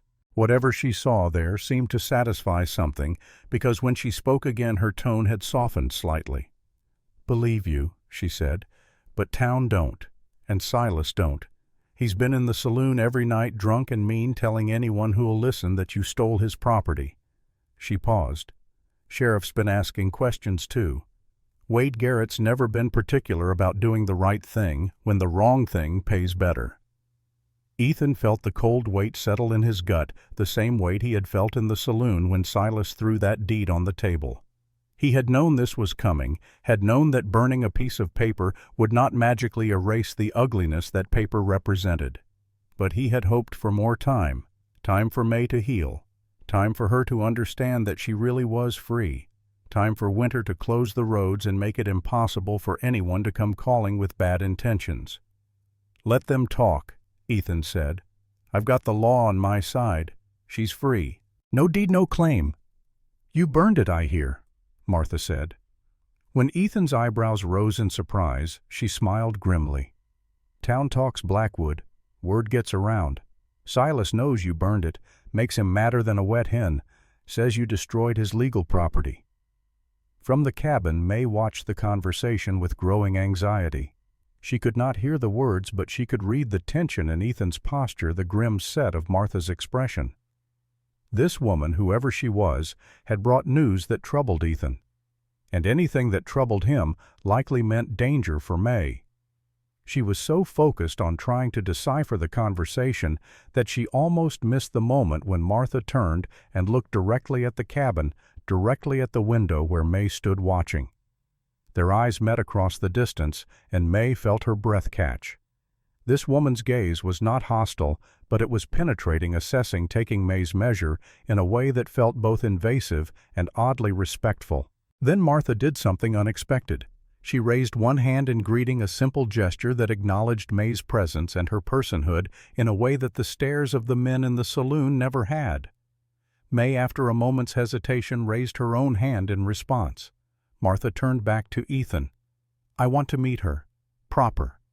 It was not a request. Ethan sighed, recognizing the futility of arguing with Martha when she had made up her mind about something. He walked to the cabin and knocked gently on the door, the first time he had knocked since bringing May to the ranch. May, there's someone who wants to meet you. Martha Brennan. She's a friend. The door opened slowly. May stood in the doorway, her dark eyes moving between Ethan and the older woman waiting by the wagon. Everything in her posture spoke of wariness, but also of a kind of determined courage. She had learned in the past weeks that not all dangers came with obvious warnings. Sometimes they came wearing friendly faces and speaking kind words. But she had also learned that Ethan had not lied to her yet. If he said this woman was a friend, perhaps it was true. May stepped out of the cabin and walked toward Martha with the careful dignity of someone who knew they were being evaluated and refused to show fear. When she reached the wagon, she stood straight-backed and met Martha's gaze directly, not with defiance, but with a quiet assertion of her own worth. Martha looked her over with the same thoroughness she might apply to a horse she was considering purchasing, but without the dehumanizing quality that such examination usually carried. She was assessing, May realized, not May's value as property, but her character as a person. "You're the girl from the poker game," Martha said. It was a statement, not a question. May nodded. "Yes." "Silas Crane had you." Another nod, though this one was more reluctant. The name itself was enough to make May's hands clench into fists. Martha's expression hardened.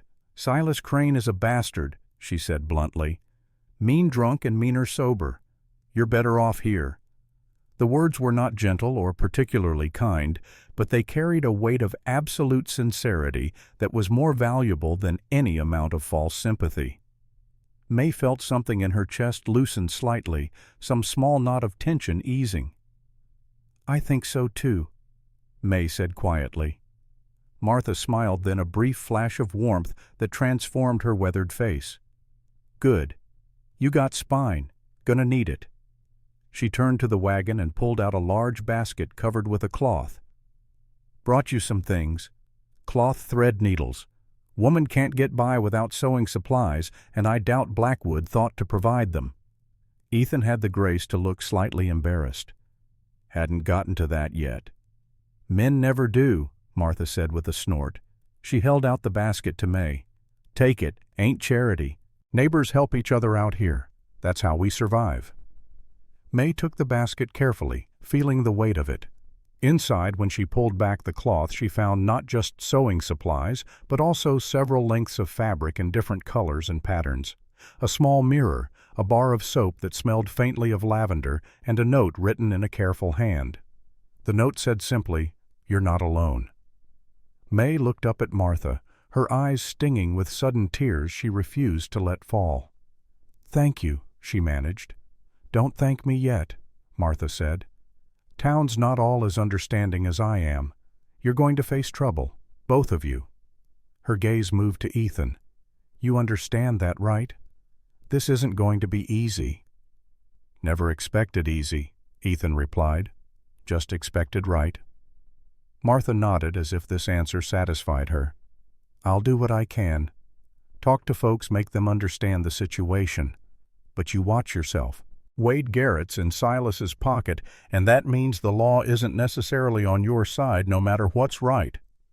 She climbed back onto her wagon with the same efficient movement she had used to descend from it. Before she left, she looked once more at May. "You need anything, girl, you come to my place. 3 miles east, can't miss it. Got a big red barn and a windmill that squeaks something awful. You're welcome there any time." Then she snapped the reins and her horse moved forward, pulling the wagon back toward the road. Ethan and May stood together and watched her leave 2 figures standing in the cold autumn air, both thinking about the warning she had delivered along with her basket of supplies. "She's good woman," May said finally. It was not a question. "She is," Ethan agreed.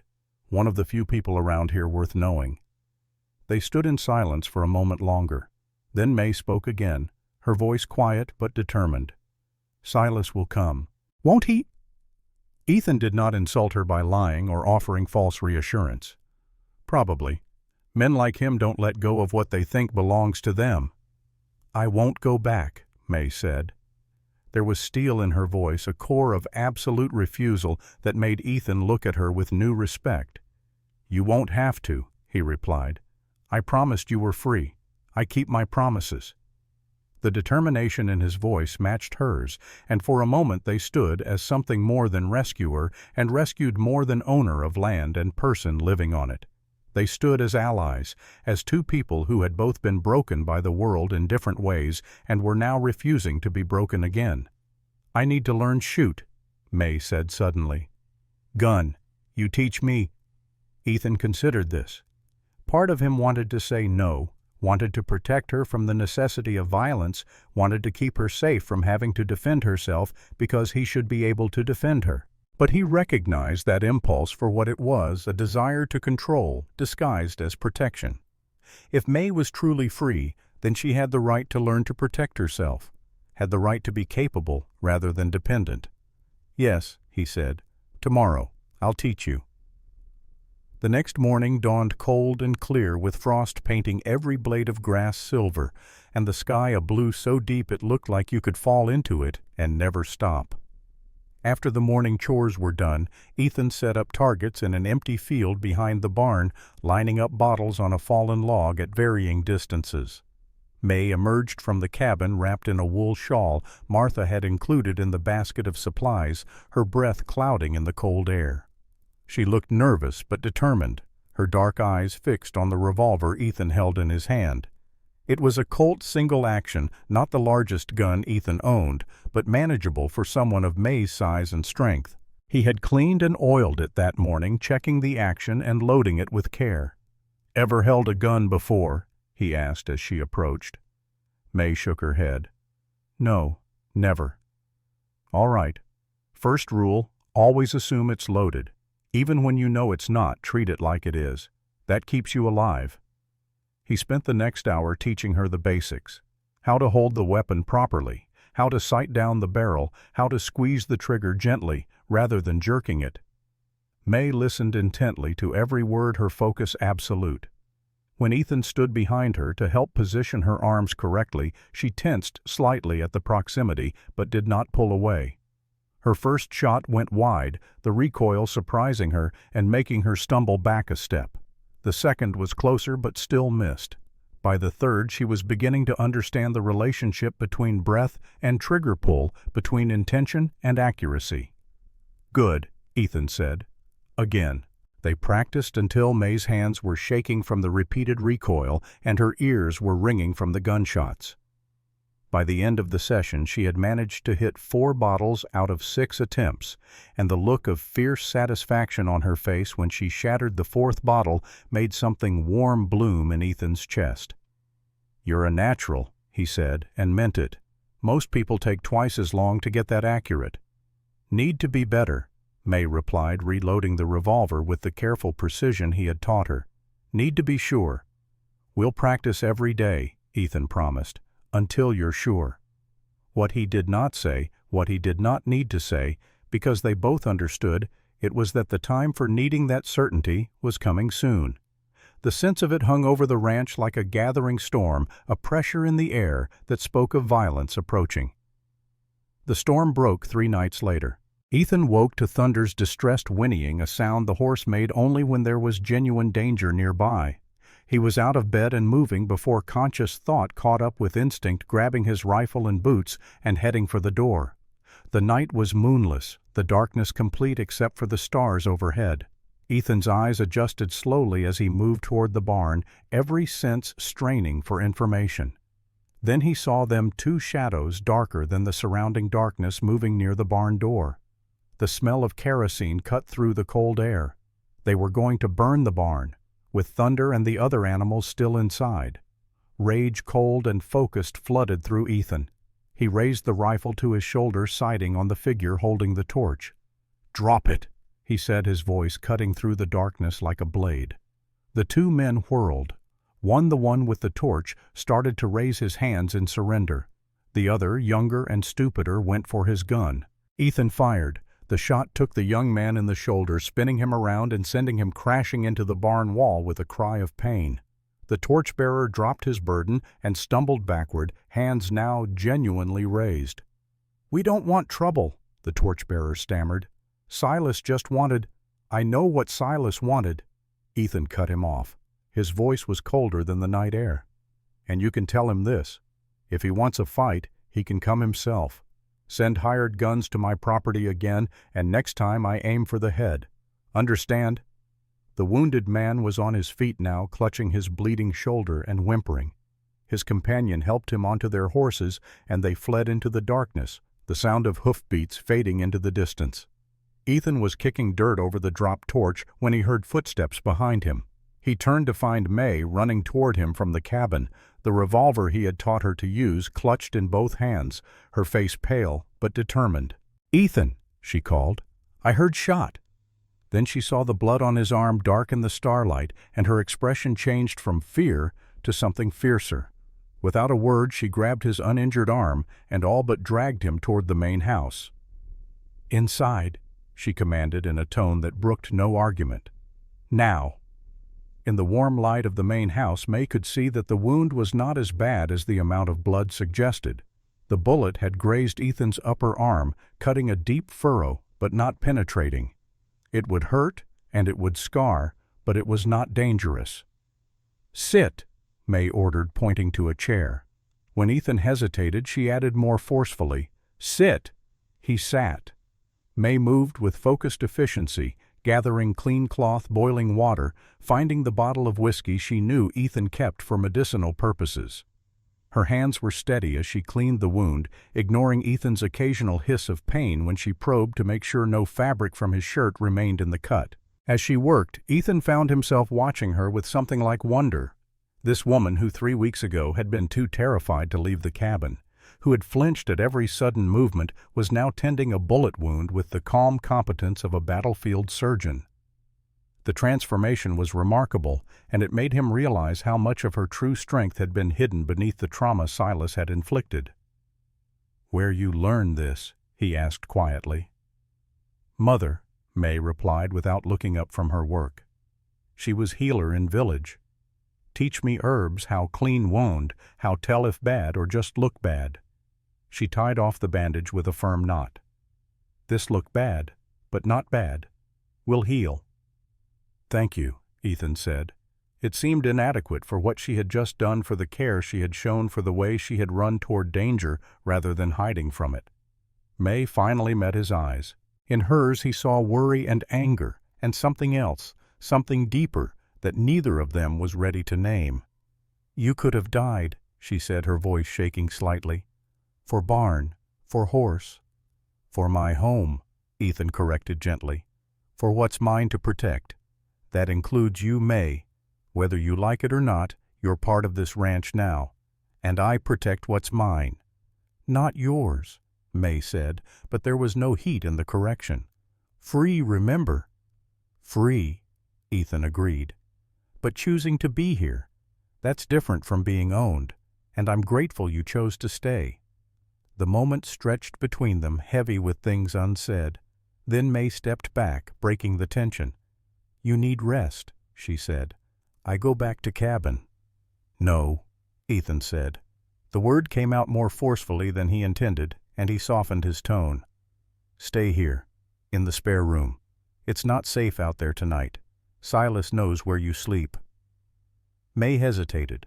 Being in the main house, sleeping under the same roof as Ethan, felt like crossing an invisible line they had both been carefully respecting. But she also recognized the wisdom in his concern. If men were willing to burn the barn, they might be willing to break into the cabin. "Okay," she said finally. "Tonight, but tomorrow I go back." "Tomorrow," Ethan agreed. He showed her to the spare room, the room that had been meant for Sarah's mother and had sat empty for 4 years. The bed was already made with clean sheets, and there was a lamp burning low on the dresser. It was a plain room, but comfortable, and most importantly, it had a door that locked from the inside. "Lock it," Ethan said, "and don't open it for anyone but me. If someone tries to get in, you shoot first and ask questions never. Understand?" May nodded. As Ethan turned to leave, she spoke again. "Ethan." He paused in the doorway. "Thank you. For protecting. For teaching Shoot. For everything." "You don't need to thank me, May." "I know," she said, "but I want to." After she closed and locked the door, May sat on the edge of the bed and tried to process everything that had happened. Men had come to burn the barn. Ethan had been hurt protecting it. She had run toward danger with a gun in her hand, ready to defend this place and this man who had given her freedom. When had the ranch become worth protecting? When had Ethan become someone she would run toward rather than away from? When had her careful walls begun to crumble? She did not have answers, but she understood with a clarity that was both frightening and exhilarating that she was no longer simply surviving. She was beginning to live again, to feel again, to care about something beyond just making it through one more day. And that made her vulnerable in ways she had not been vulnerable since leaving Guangdong. Made her capable of being hurt, not just in body, but in heart. But it also made her human again, and that she decided was worth the risk. The next morning brought not just sunrise, but also Martha Brennan riding hard with her rifle across her saddle and her face set with grim determination. "Heard there was trouble last night," she said without preamble, as Ethan emerged from the house to meet her. Her sharp eyes took in the bandage on his arm. "You hurt bad." "Just a graze," Ethan assured her. "May patched me up fine." "Good girl." Martha dismounted and tied her horse to the porch rail. "I'm staying, until this situation with Silas resolves one way or another. You need another gun here, and I can shoot as straight as any man." Ethan wanted to argue, wanted to tell her she did not need to put herself at risk for his sake. But he also recognized that Martha was not making an offer. She was stating a fact. She was staying, and no amount of protest would change her mind. "Appreciate it," he said instead. "Don't appreciate it, just make coffee," Martha retorted. "Rode hard to get here, and I'm cold as a witch's tit." Over coffee in the main house, Martha laid out what she had learned in town. Silas was done with subtle approaches. He had been to see Sheriff Garrett and was pushing for official action, claiming that Ethan had stolen his legally purchased property. Garrett was dragging his feet, not because he cared about justice, but because he was trying to figure out which side would profit him more in the long run. "Wade's a weasel," Martha said bluntly. "But he's a practical weasel. He won't move against you without being sure he can win and being sure it's worth his while. Question is, what's Silas offering him?" "Money, probably," Ethan said. "Silas always has money for the wrong things." "Then we need to make sure that moving against you costs more than it's worth." Martha took a long drink of her coffee. "I've been talking to folks in town. Pastor Williams is on your side. So's the storekeeper. Even old Pike feels bad about what he said to you that day." May, who had been listening silently from the corner, spoke up. "What he said?" Ethan and Martha exchanged glances. Finally, Ethan said, "We went to town, few weeks back. Some men said things, disrespectful things." "About me," May said. It was not a question. About you, Ethan confirmed. I made it clear those things would not be tolerated. May stood and walked to the window looking out at the mountains in the distance. You fight for me, get hurt for me. Why I am nobody, just Chinese girl, worthless like Silas say. The silence that followed her words was profound. Then Martha, in a voice that was as gentle as Ethan had ever heard from her, said, Child, you are not worthless, and anyone who says different is a damn fool. May turned from the window, and there were tears on her cheeks that she did not bother to wipe away. In San Francisco, in Chinatown, everyone say same. Chinese not people. Chinese just workers, just bodies, just things. Her voice broke. I try not believe, but hard. Hard to not believe when everyone say it. Ethan stood and crossed to her, stopping just close enough that she could feel his presence without being crowded. Look at me, May. She raised her eyes to his. You are not worthless. You are not a thing. You are May Chen, daughter of a stone carver, and you are one of the strongest people I have ever met. You survived things that would have broken most folks. You kept your dignity when men tried to steal it. You learned to use a gun in a week. You tend wounds like you were born to it. You carve wood like an artist. He paused. You are valuable.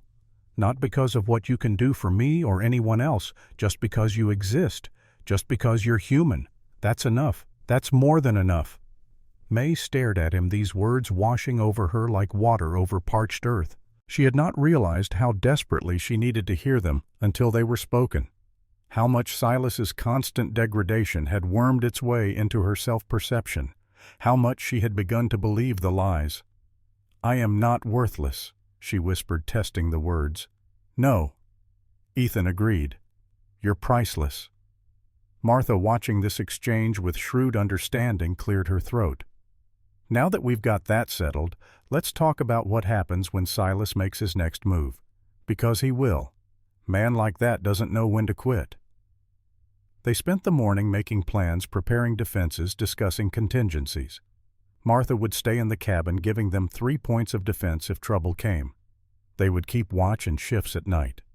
May would continue to practice with the revolver until she could shoot as accurately under pressure as she could in calm practice. But beneath all the practical planning, something had shifted.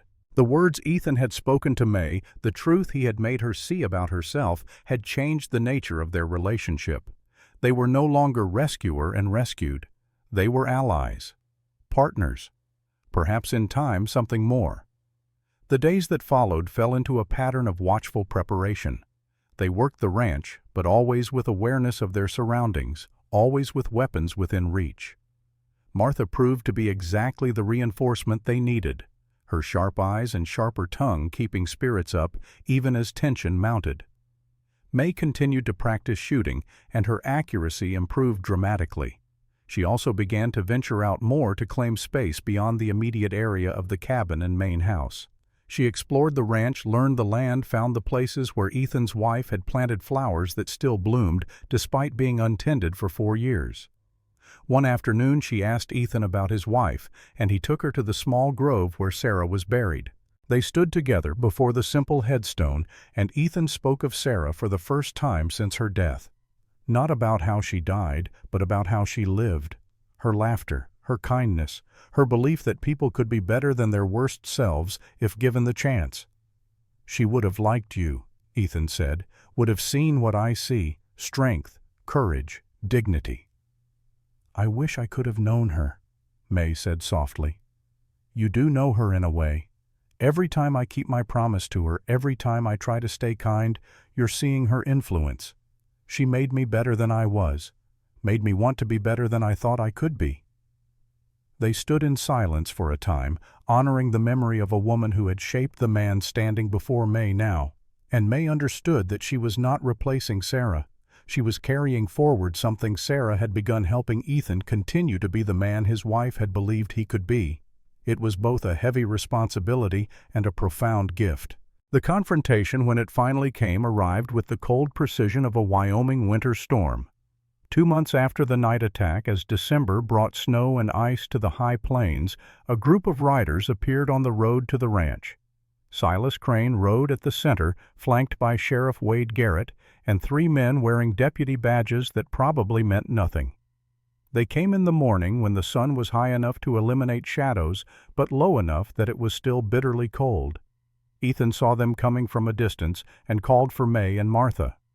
By the time the riders reached the ranch, all 3 were standing on the porch of the main house, rifles in hand, presenting a united front.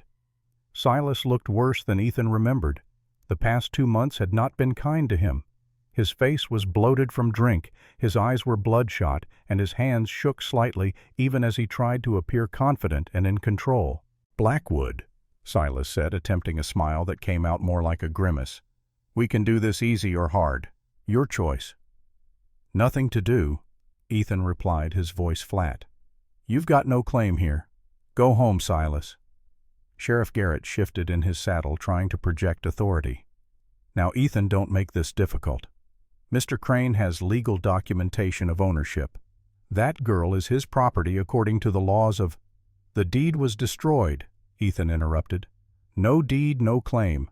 And even if there was a deed, people aren't property. Not anymore. War settled that." "War settled that for some people," one of the fake deputies sneered. "Not for Chinamen." "For everyone," Martha said sharply. "And if you're too ignorant to understand that, then you're too ignorant to be wearing a badge, even a pretend one." The situation was balanced on a knife's edge, 5 against 3. But Ethan's 3 had the high ground and the moral authority, while Silas's 5 had desperation and greed.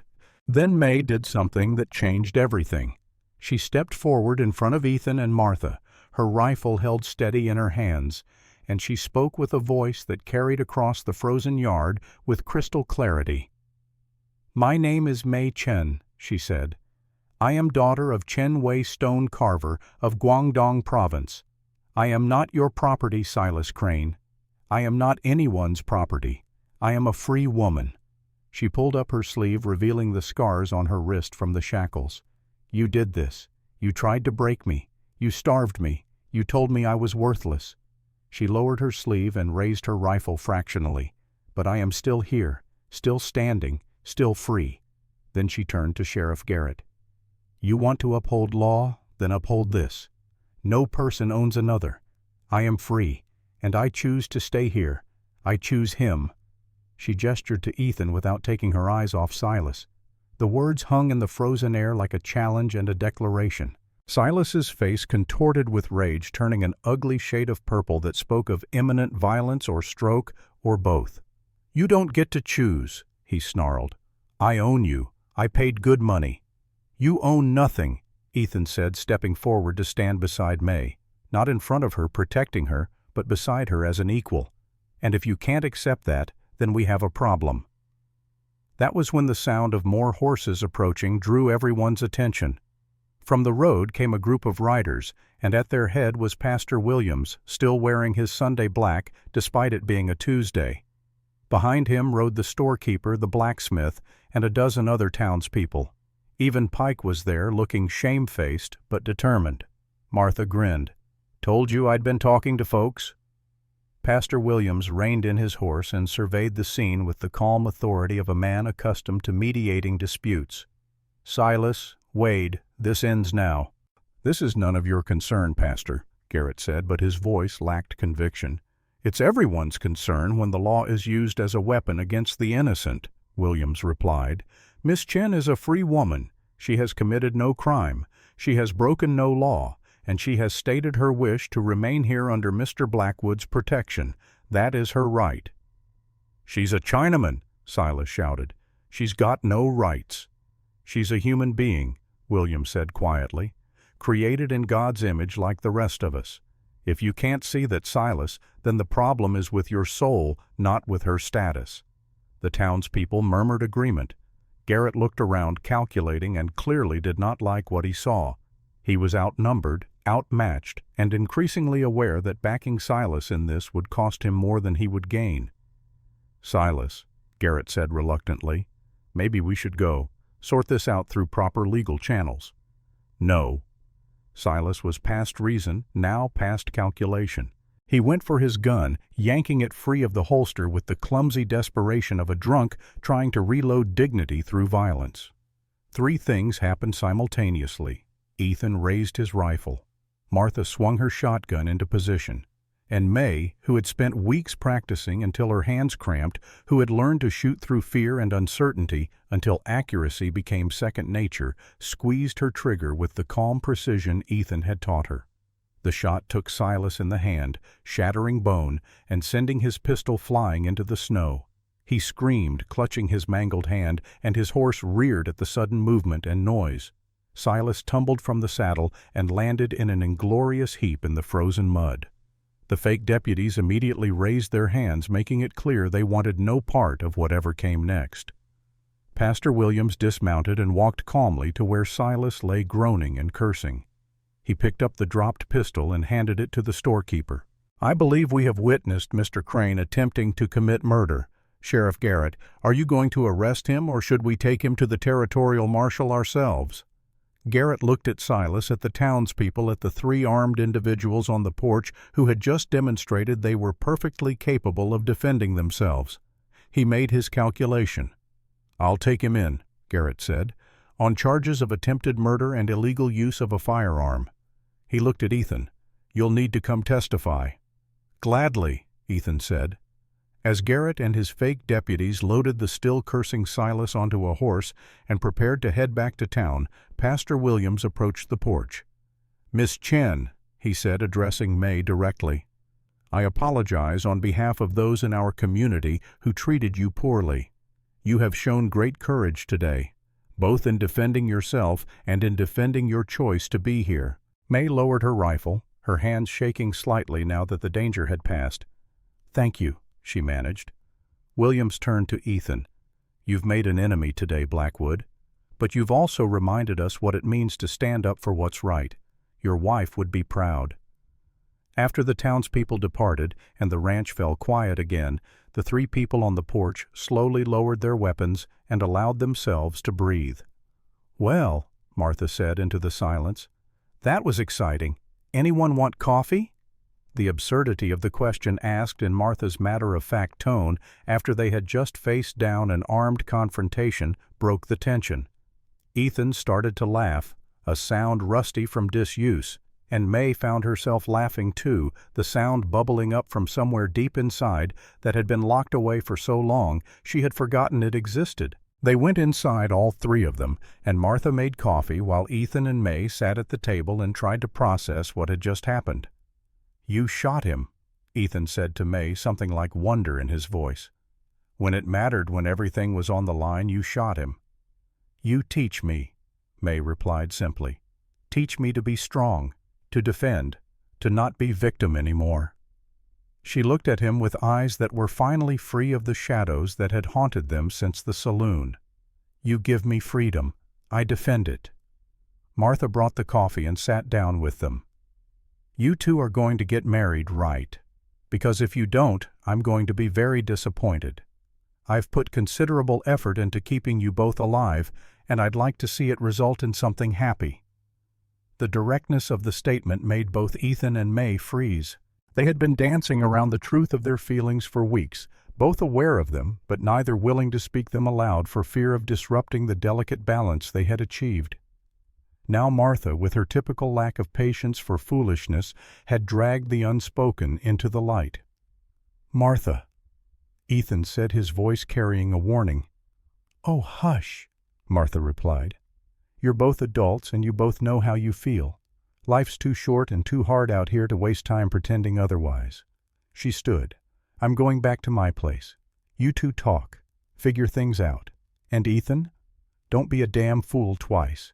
You got lucky with Sarah. You're getting lucky again with May. Don't waste it." She left, closing the door firmly behind her, and suddenly Ethan and May were alone in the kitchen with Martha's words hanging between them like a challenge. For a long time neither spoke. Then Ethan said quietly, "She's not wrong about how I feel. About you." May's hands tightened around her coffee cup. "How you feel?" Ethan stood and walked to the window, looking out at the mountains. It was easier to say these things when he did not have to meet her eyes. "I thought I was dead inside after Sarah died," he said. "Thought I'd used up my capacity for caring about anything beyond just surviving one more day. Then you were sitting in that corner of the saloon, and I saw that you were broken but not defeated, caged but not tamed, and something in me recognized something in you." He turned to face her. "These past 2 months, watching you heal, watching you get stronger, watching you become yourself again, it's been like watching spring come after the longest winter. You make me remember why life is worth living, why kindness matters, why holding on is better than letting go." May stood slowly, her dark eyes never leaving his face. "I was dead too," she said. "Inside, where it matters. Silas tried to kill my spirit, almost succeed. Then you burn paper. Give me key. Tell me I am not worthless." Her voice shook slightly. "You give me back myself. How I not love you for that." The word love hung between them, spoken for the first time, making real what had been growing in the silence and the work and the shared danger. "May," Ethan said, and it was both a question and a prayer. She crossed the distance between them and took his hands in hers. "I choose you," she said clearly. "Not because I have to, not because I owe you. I choose you because you are good man, kind man, strong man, because you see me as human, as equal, as worthy." She paused, then added with a small smile, "And because you teach me shoot. That very important." Ethan laughed that rusty sound that was coming easier now and pulled her into an embrace. She came willingly, resting her head against his chest, hearing the steady beat of his heart beneath her ear. "We don't have to rush," Ethan said into her hair. "We can take time. Do this right." "We have time," May agreed. "Now that Silas is gone, we have all the time." They stood like that for a long moment, two people who had been broken finding wholeness in each other, not because either was incomplete alone, but because together they were more than the sum of their parts. When they finally pulled apart, Ethan said, "There's something I want to show you, if you're willing." He led her back to the grove where Sarah was buried. The snow had begun to fall again, light flakes drifting down through the bare branches of the cottonwoods. They stood before the headstone, and Ethan spoke to his first wife with the respect and love she deserved. "Sarah, you told me to stay kind. I tried, but I almost failed, almost gave up. Then May came and she reminded me why your words mattered, why the fight to be good is worth fighting." He paused. "I'll always love you, but I'm ready to love again. I think you'd want that. I hope you'd approve." A bird landed on the headstone, a small winter sparrow, and sang a brief bright note before flying away into the falling snow. Ethan smiled. "She approves," he said to May. "How you know?" "Because she was like that. Found signs in small things, birds and flowers and the way light fell through windows. She would say that the world speaks to us if we learn to listen." They walked back to the house through the snow, and when they reached the porch, Ethan turned to May. "When spring comes," he said, "if you still want to, we could get married. Pastor Williams would do it. Martha would probably cry, though she'd deny it. We could make it official." "Official already," May said. "In here." She touched her chest over her heart. "But yes, spring. We make it official for everyone else too." Spring came eventually, as it always does in Wyoming, turning the brown land green and filling the air with the promise of new growth. By then, Silas Crane was serving a prison sentence for attempted murder, and Sheriff Wade Garrett had quietly resigned and left the territory before questions could be asked about his business dealings with Silas. On a bright May morning, with wildflowers blooming in the meadows and the mountains still white-capped in the distance, Ethan Blackwood and May Chen were married in a simple ceremony on the ranch. Pastor Williams officiated, Martha cried despite her protests, and a surprising number of townspeople came to witness the union and bring gifts. May wore a dress she and Martha had sewn together white cotton with blue embroidery and Chinese patterns around the hem and sleeves. Ethan wore his best suit cleaned and pressed his silver hair combed back, looking nervous and proud in equal measure. The vows they spoke were simple but profound. Ethan promised to honor, protect, and stand beside May all the days of his life. May promised to love, support, and be his home as he had been hers. When Pastor Williams pronounced them husband and wife, the kiss they shared was gentle and full of promise, and the cheering from the assembled guests echoed across the plains. The celebration that followed was joyful and loud, and exactly what both of them needed.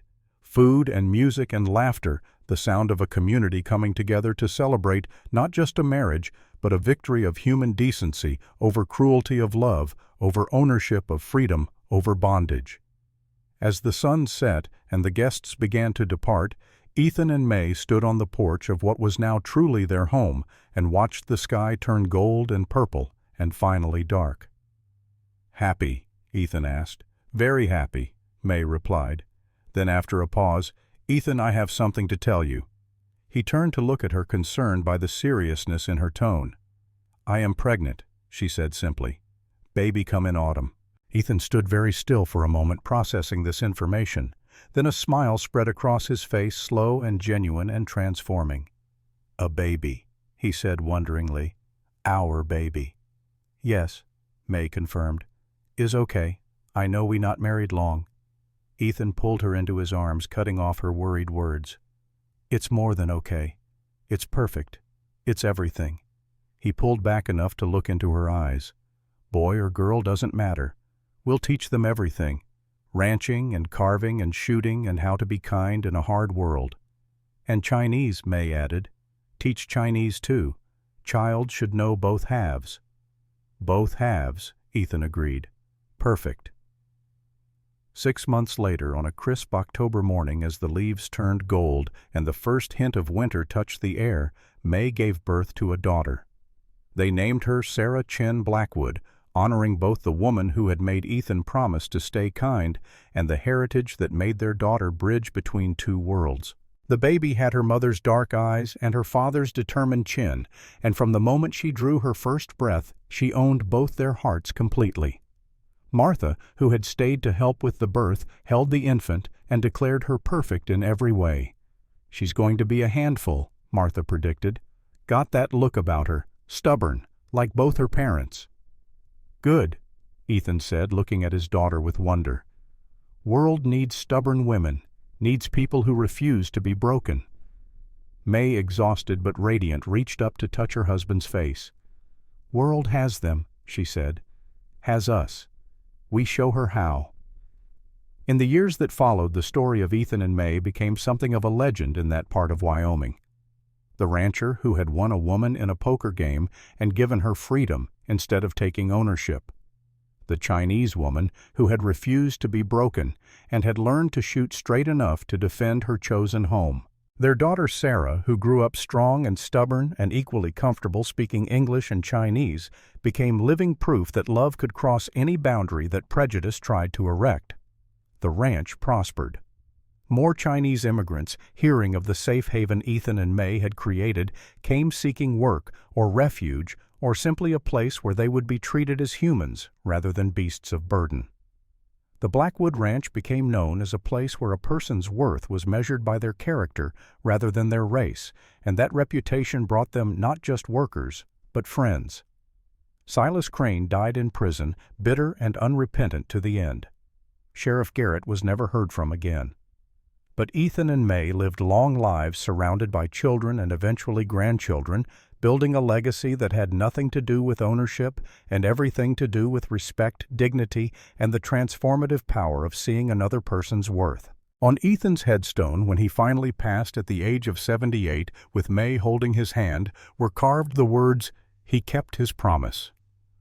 On May's decades later, after a life full of art and love and fierce protection of those who needed defending, were carved the words she had once believed could never apply to her, priceless. And between their graves, their descendants planted a tree that grew tall and strong, its branches spreading wide to offer shelter to all who needed it, regardless of where they came from or what they looked like or what the world tried to tell them they were worth. Because in the end, that was the truth. Ethan and May had lived and died by. Every human soul is priceless, every single one, and no piece of paper, no law, no prejudice could ever change that fundamental truth. Their story ended, as all stories must, with death. But the truth they lived echoed on through their children and their children's children, a reminder that the world can be cruel and hard and unjust, but that individual humans choosing kindness in the face of cruelty, choosing to see worth where others see worthlessness, choosing love over ownership, can change the world, one choice at a time. The worthless bride became a queen.